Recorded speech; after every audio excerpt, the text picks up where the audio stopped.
First off, I want to thank you all for coming and joining us today. This has been a project that has taken almost 2 years to come to fruition, but it's done now and I feel really good about it, and I think most of the other people involved feel really good about it too.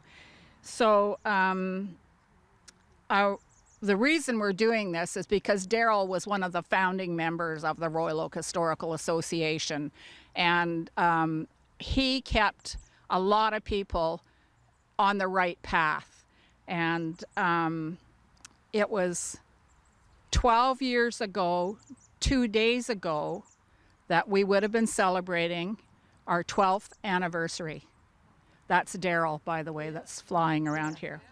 So the very first ROHA meeting was March the 12th, 2012, and there was 13 people in attendance, and it was held at the Royal Oak Schoolhouse, the old one, the one-room schoolhouse.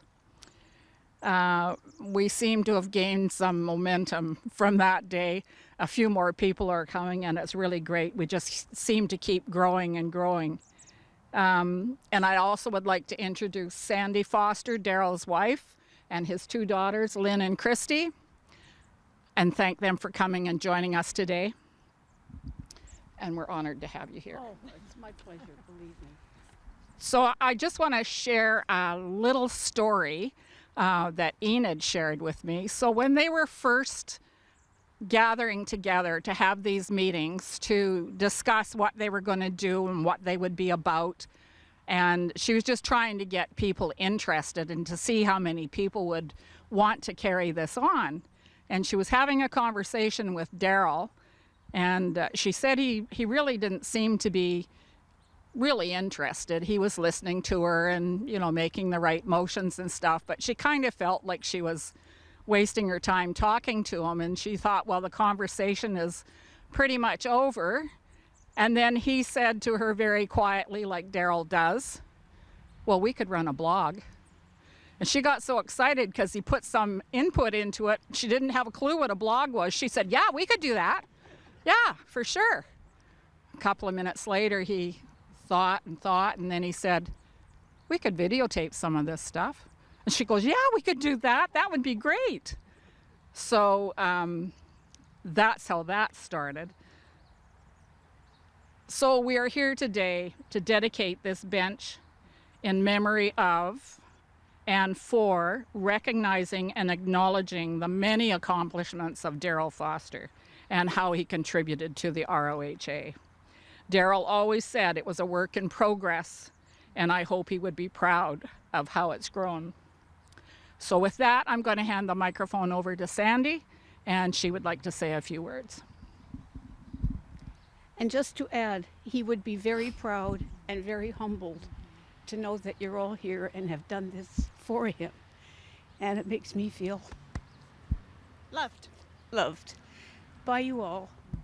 And thank you ever so much for coming here today and doing this and taking part in this wonderful tribute. And I thank you all from the bottom of my heart. Thank you.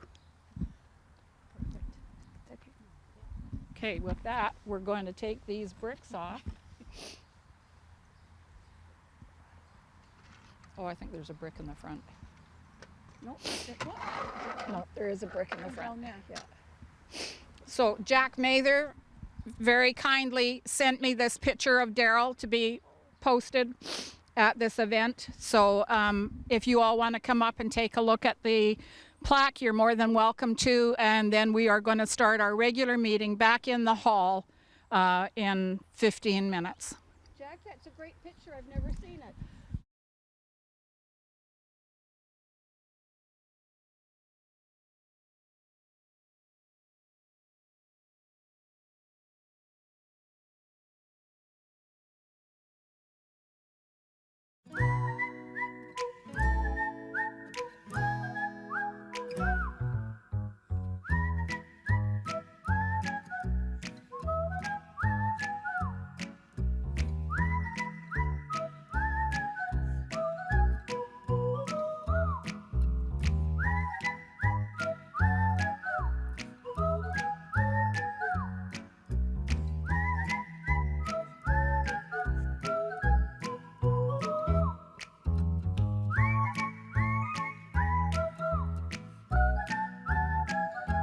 My name is Terry Mitchell, and my cousin Daryl Mitchell. We got asked to come to your group and just talk about our family history and what we're doing presently, and a whole lot of years in between. So I suppose we would start with, Yeah, go ahead, Daryl. in 1862 is when our great-great-grandfather immigrated here from England, or from Wales. They lived in Swansea, Wales, and came here. And a couple of his brothers, and one brother, or I shouldn't say that, when they got here, he took on the Good Cheer Inn, which is on Gate Street, which is now the Dominion Hotel, and he operated that when he first came. And then he got gold fever and went up to the Caribou, Barkerville, and looking for gold, and came home from the first winter. He did well, and then he opened his own grocery store on Johnson Street, and then gold fever again, and he went up the next year, and they did well, and then when they came home, then I think it was 1865 or 66, and then they came out and bought 100 acres from Mr. Estes there at Island View and the highway. And then then he moved out and started farming and gave up the grocery stores. And presently, our family's in that area. We still farm that original 100 acres or so there at the corner, along with the other properties that we have down Island View and along Lochside and Martindale. My grandfather, Tom, and Daryl's grandfather, Willard, they were brothers. And Willard's farm, or Daryl's farm presently, is a farm that's along East Saanich Road and goes between East Saanich Road and down to Central Saanich Road. There's a large plot of land in there which they are presently farming. So I know the farms are close together, but they were never really part of the attached original farm there. Daryl's grandfather married a Turgus? No, our great-grandfather. Our great-grandfather Great-grandfather married Annie married a Turgus. Turgus from the Turgus family on the peninsula. And then where we live, my grandfather bought, that was Turgus land, and he bought that from his grandmother and moved there. And so that was part of the Turgus farm. And the Turguses right above us on VNS Road back in the 1880s, he donated some land for a school, which was the first school in the area, and built that school there, which is where all the kids went. And presently that was forested land now, and now there's a daycare Yes, that's just being built in that same area.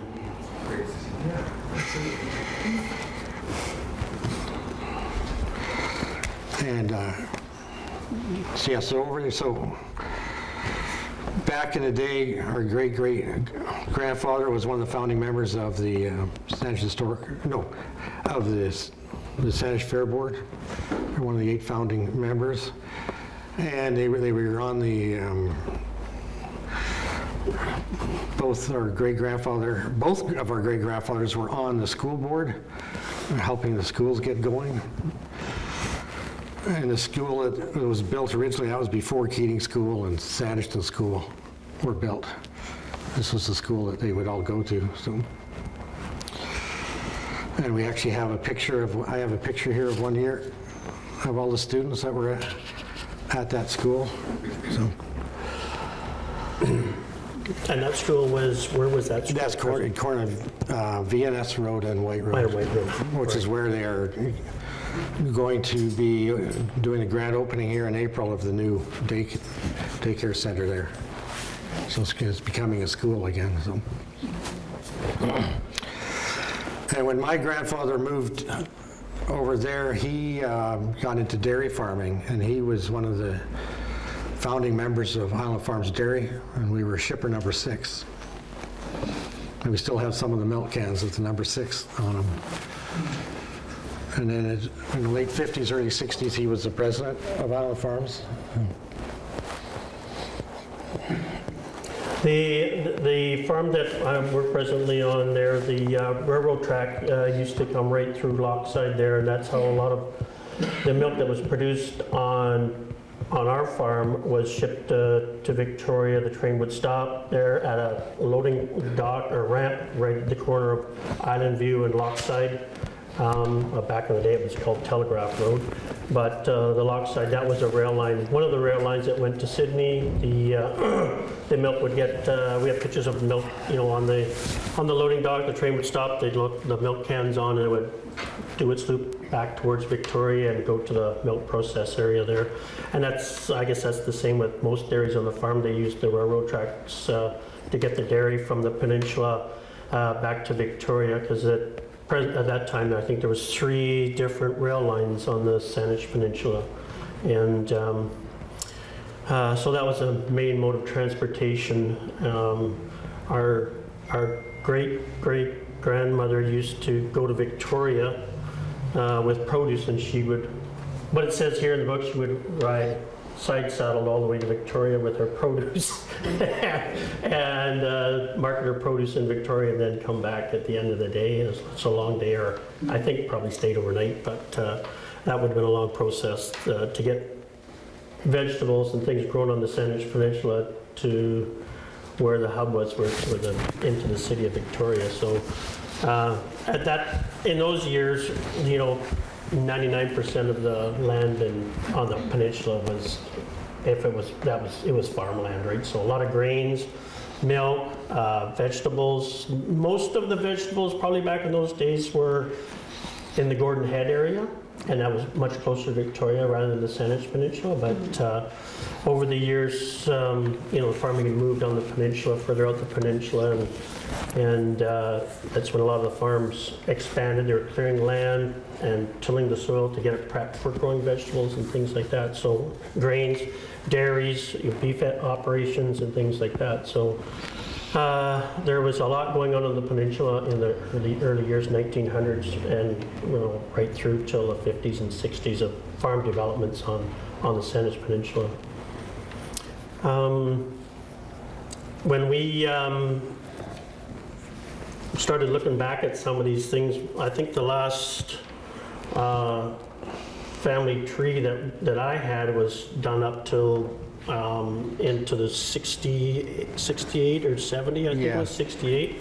And we looked at it now, and then we're going, we haven't had a family tree done for many years, so we would, we'd take up a couple of tables by now, I guess. But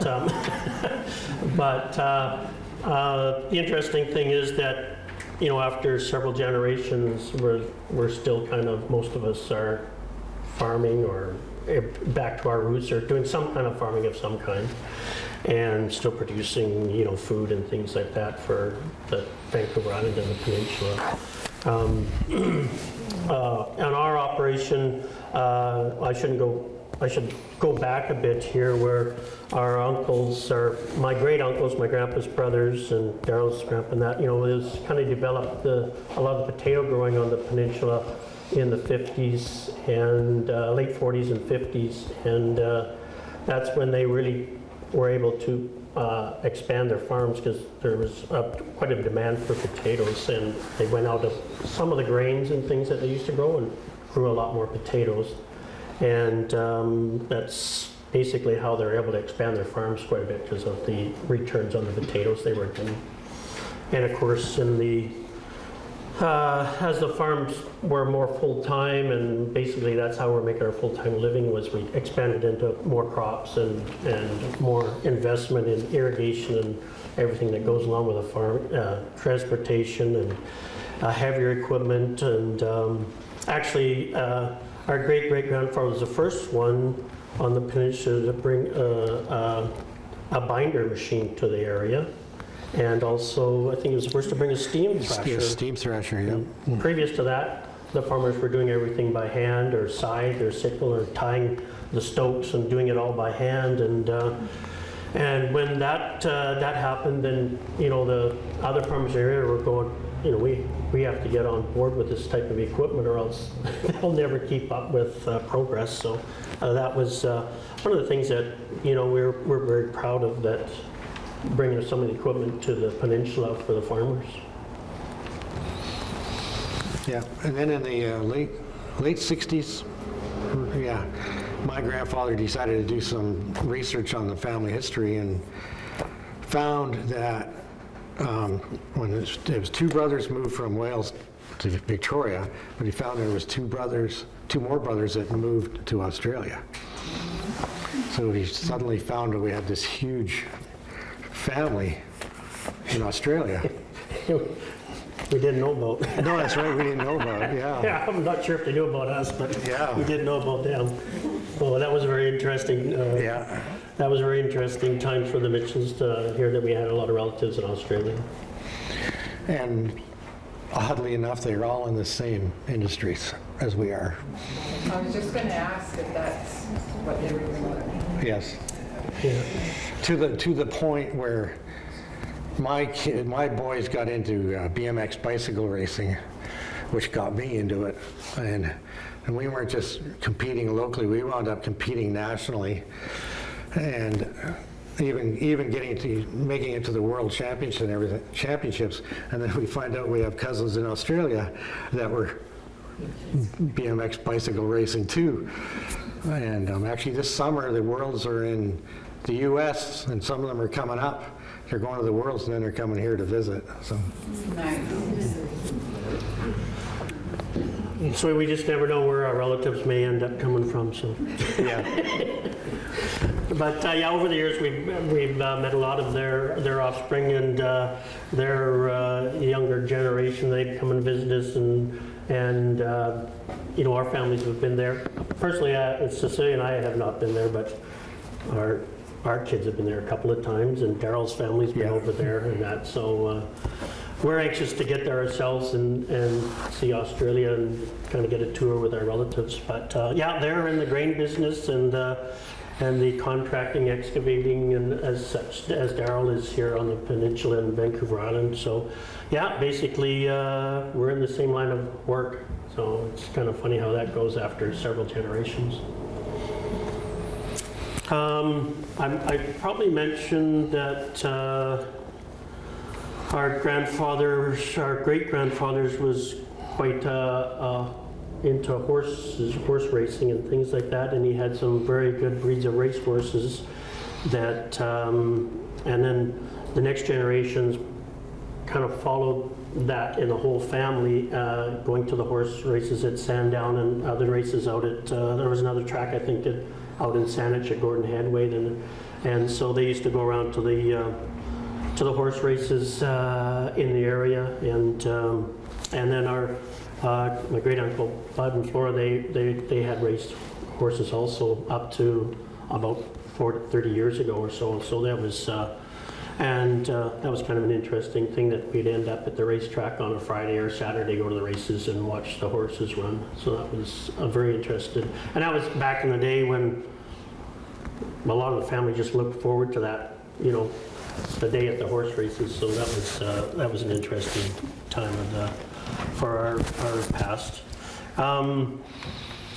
I think that some of the things that happened around our farm might be kind of interesting. I have a lot of stories that were in the day when I was born in '58, and when I was in 8 to 10 years old, there was a lot of activity on our farm, expanding and clearing land and things like that. And back in the day, there was not the equipment like you see nowadays. It was done with small tractors, and dynamite was used excessively around the peninsula. You could hear farmers clearing land with dynamite, and one of the stories that I have was my grandpa Tom saying, well, I got to go to Butler's and get some dynamite.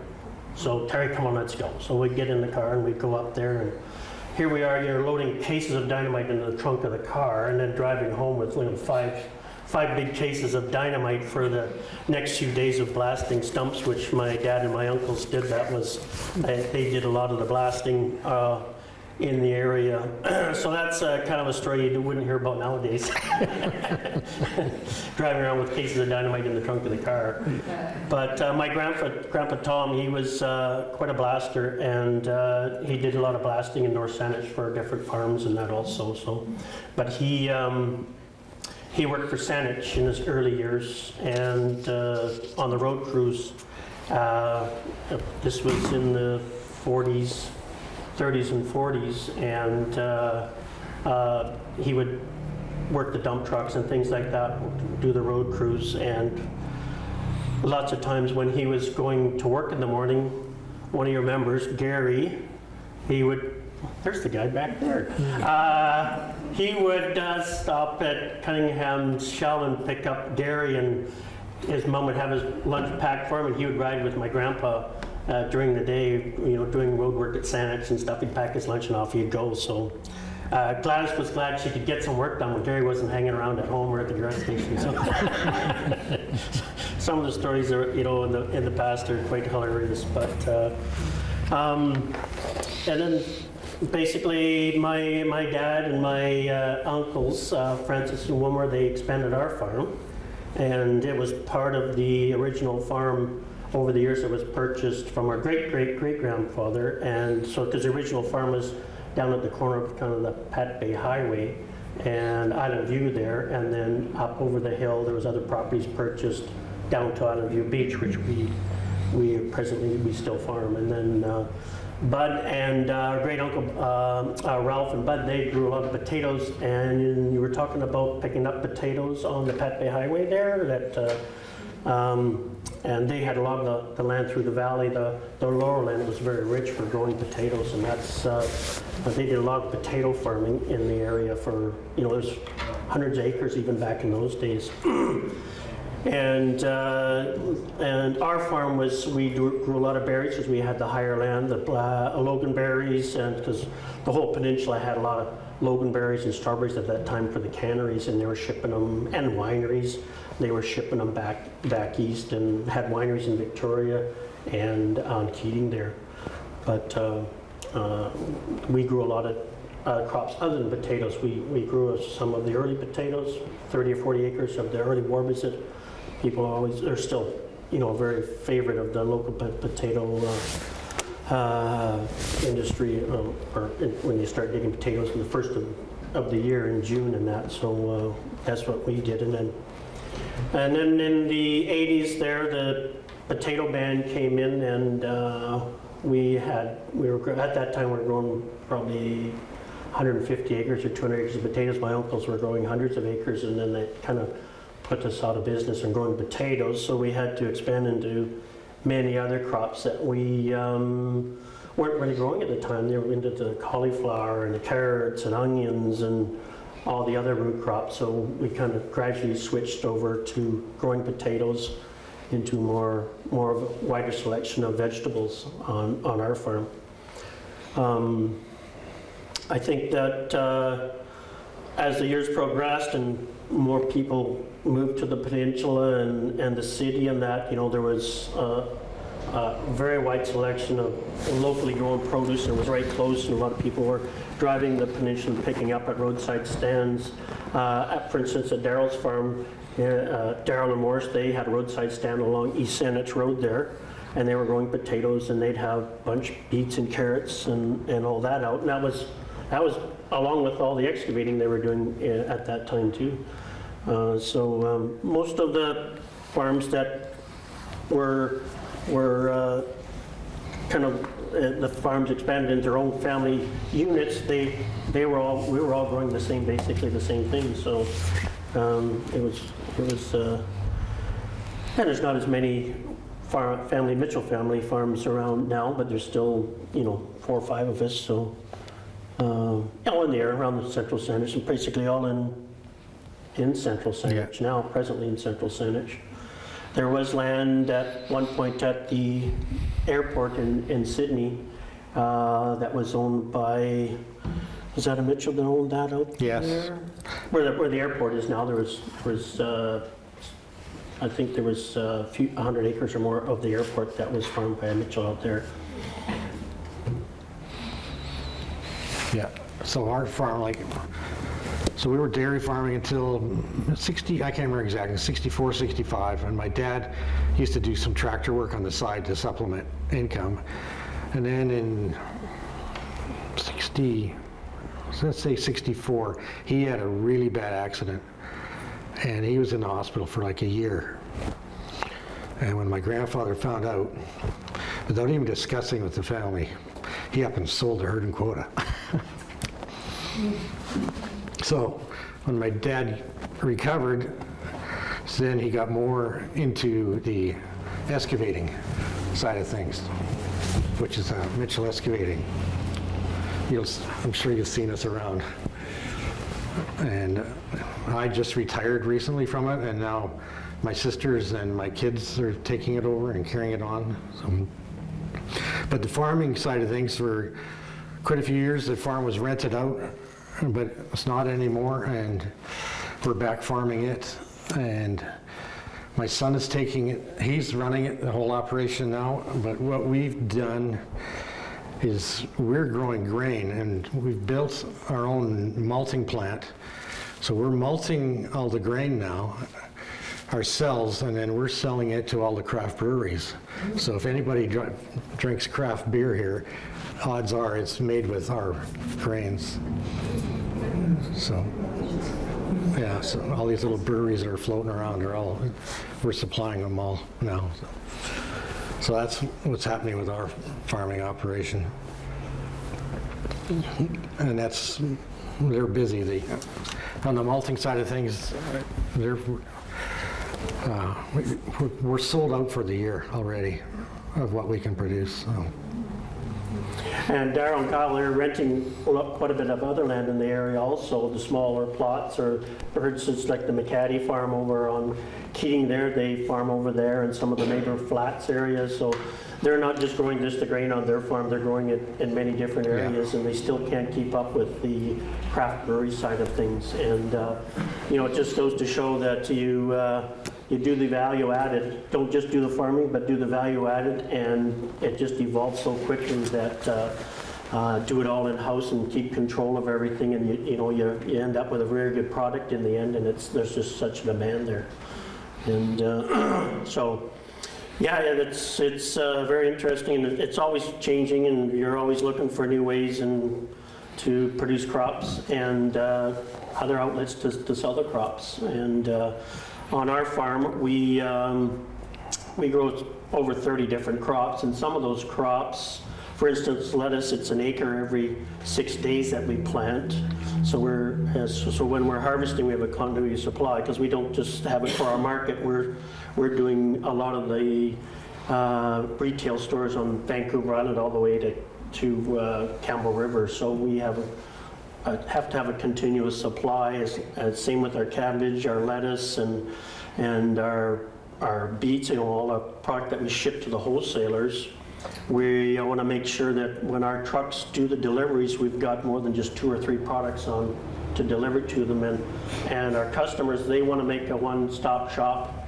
They want to order several or 10 or 12 varieties of different vegetables from us. When our truck goes, they can just deliver pallets and pallets to their stores or to their warehouses without making a whole lot of phone calls to try and source supplies. So that's where originally our farm was about 100, farmable land was about 100 acres. And throughout the clearing and things that my dad and my uncles did, and that it was over 200. And then as some of our relatives have retired, we purchased some of their land, so we're close to 450-ish now, plus we're still renting other land, because we have to keep a rotation. We can't just grow the same produce in the same land over and over again. So one year we may have lettuce in there, the next year it's carrots, and the next year it's cabbage or something like that, so we have to keep moving our products around. So we want to make sure that we have a good supply of land so we can continue that process, and also that it's in our area without traveling too far with our equipment and our labor and that going elsewhere on the peninsula. So we kind of concentrated our farm on the east side of the Pac Bay Highway and as far as Martindale and throughout the valley there. So we can kind of keep an eye on our irrigation, the pests that we get, you know, the deer, the geese, and things that we can keep an eye on our crops. And so it's worked very well for us over the years. In the last 30 years, we've kind of concentrated in that area. And we know we have a good water supply there. We have our own well systems, and we buy a lot of our water from the CRD system for some of our rented lands, because you can just, if there's a water main on the road, we can get a 2-inch meter and we can get enough water there to service those crops. That's we've kind of concentrated in that area, so that works well for us. And then we have our market at the highway there, at the Island View and the highway, and we have to have a wide selection of things that we grow, or else if we only have a couple products there, then it's not worthy of people to stop and that. So in the last 10 years or so, we've kind of expanded into beef. So we've got our own beef operation there now. And at our market we have, we don't have a butcher in the market, but we have it cut and wrapped elsewhere, and then we sell it fresh and frozen at our market. And that's worked well for us, because we do get the manure from the animals, and we can use that in our compost and blend up a nice compost blend for our fields, because we're continuously farming, and some of those lands, or some of those acres, we are double cropping. So we're taking a lot out of the soil. And so we want to make sure we're replenishing that every year with nutrients, not just chemical fertilizer, but with natural fertilizer also. And we cover crop. We get a certain amount of cover crop in, and we may grow some barley. And then Daryl's operation will come and take the grain off, and we use the straw and till it back into the soils and things like that.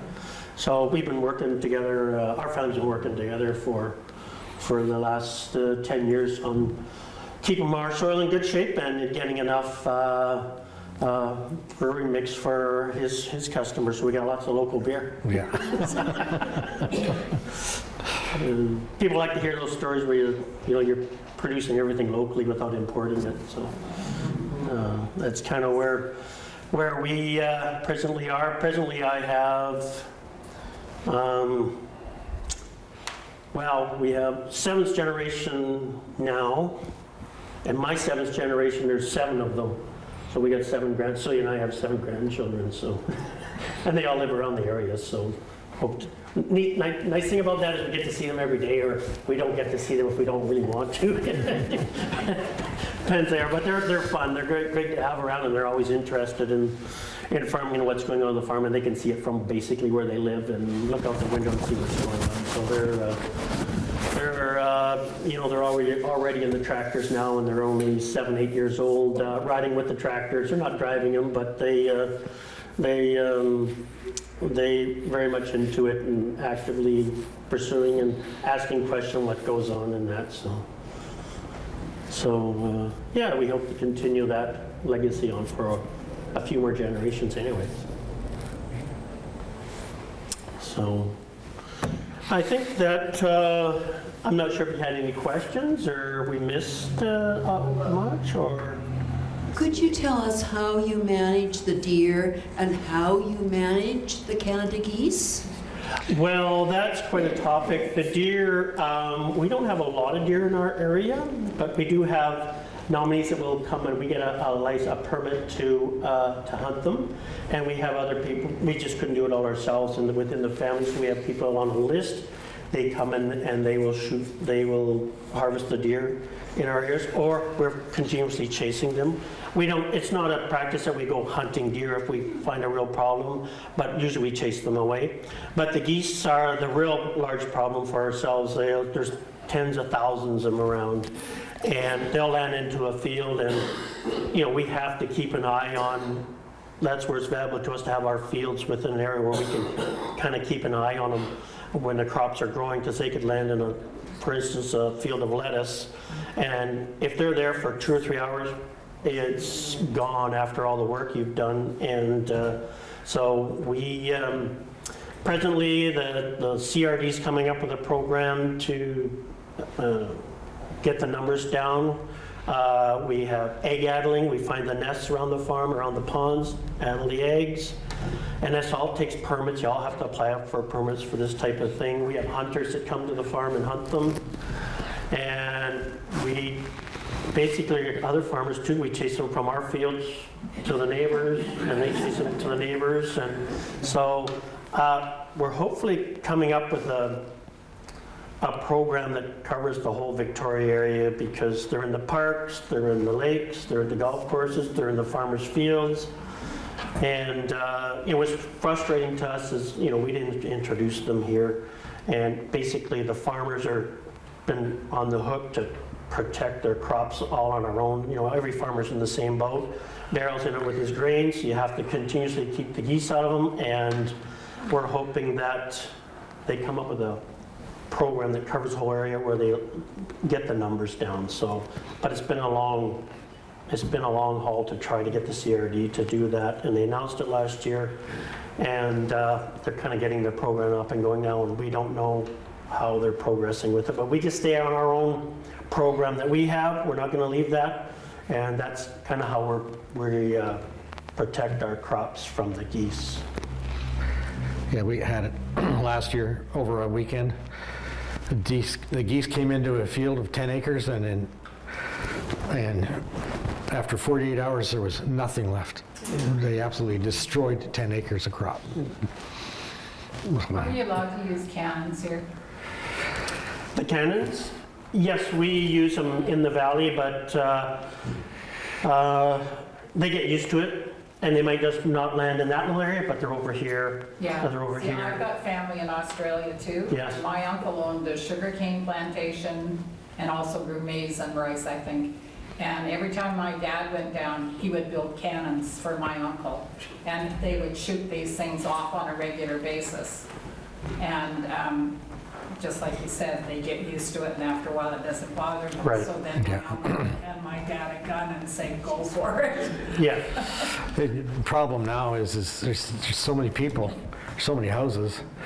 Like even that 10 acres that we lost, we couldn't really do anything because there's like horse farms right on the fence line, and any loud noise just spooks the horses. And They use makes it hard. raptors too, don't they?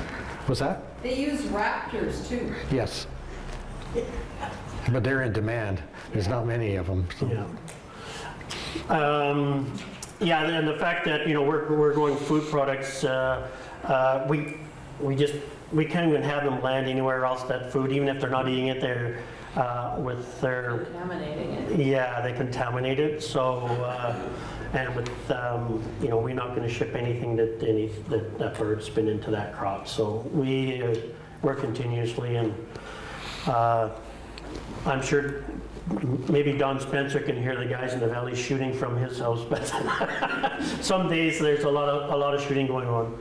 Just because if they're in one area, they may be in the, a lot of them are off the foreshores or in Brentwood Bay at times, and then all of a sudden they got an urge to go to a farmer's field, and there could be hundreds and hundreds of them show up there. And so we're just doing our best to keep them out of our crops. Barry Yule used to deliver our milk. Did you ever have a delivery service? Our farm itself was not in the dairy, but I don't know whether. No, you belonged to the. Yeah. No, Was it Palm Dairies at the time or Island Farms? No, it was Island Farms. It was Island Farms. And no, we did not deliver. Not like the Yules did. Yes. For years. Yes, they did. Yeah, I know the Yules. They had Barry did do. He tells me that he delivered milk for many years. He was about 16 when he delivered to us. I've got the mic, so this is my question. Your grandmother, was it, who rode side saddle to town with her produce? Would have been great. Oh, that long back. Yeah. Where would the city of Victoria have acquired its produce other than that? Was stuff imported from wherever? Yes. Really? Way back then? Yes. Certain amount of import. A lot came from Gordon Head area. The whole Gordon Head. That was a farming. That was just because of the the weather up there. And, you know, the Gordon Head was warm even in the winter time with the ocean on three sides basically, and a lot of grains out there. But back in the day, a lot of people grew their own produce also. Another thing I thought of regarding the potato ban in the 80s, you say? Yes, And it's still on. yes. I noticed a couple signs on the Pat Bay just beyond Island View Road that say nematode B or something, and on the other Yes. side there's one.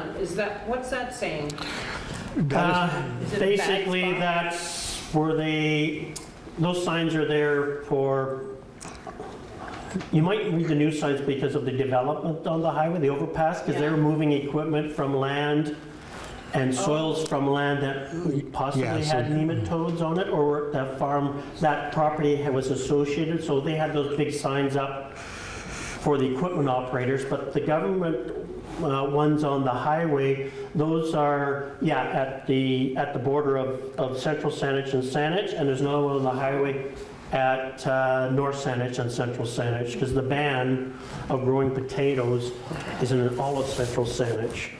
And they had 3 different levels of soil. A was where they found nematodes, so that was classified as A land. B land was classified, say I had nematodes in a field over here, but not in another field, or our family did, and we would move equipment, but they didn't find nematodes there. It was associated with that land where they found nematodes. And C land is other land in Central Saanich that never had, potatoes growing on it, or was never found with potatoes. But it's not just potatoes, it's Tomatoes. tomatoes, eggplants, and potatoes, I think. Yeah. So we can't grow either of those in our open fields in Central Saanich.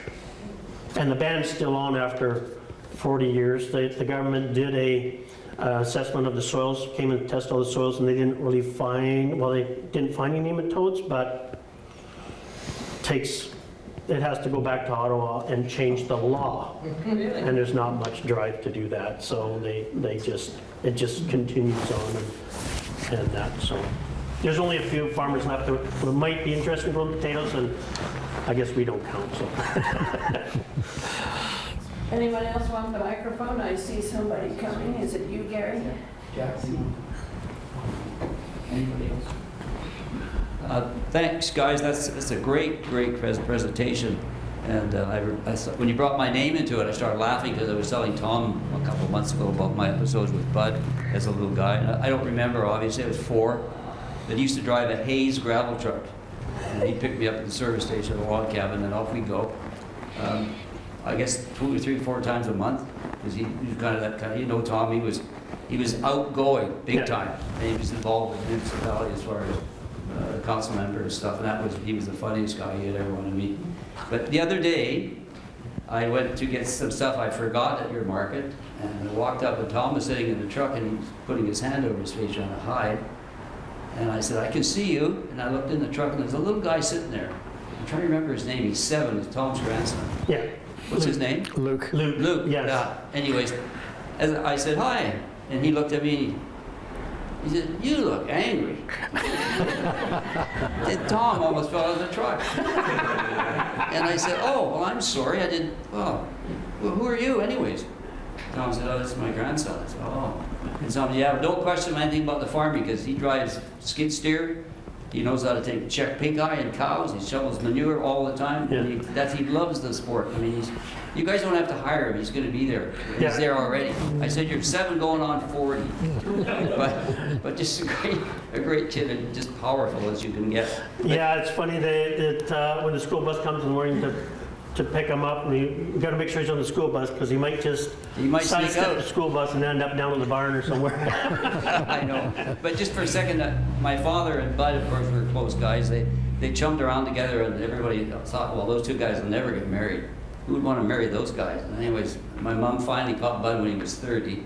And I think Bud was in his 50s in Florida. I'm not exactly sure. But that was kind of everybody's wondering what's going on here with Bud with a girl. I mean, that's impossible. But yeah, they were married for a long time. Yeah. But super job. Thank you very much for coming in. Thank you. Thanks for asking us. Yeah. Appreciate it.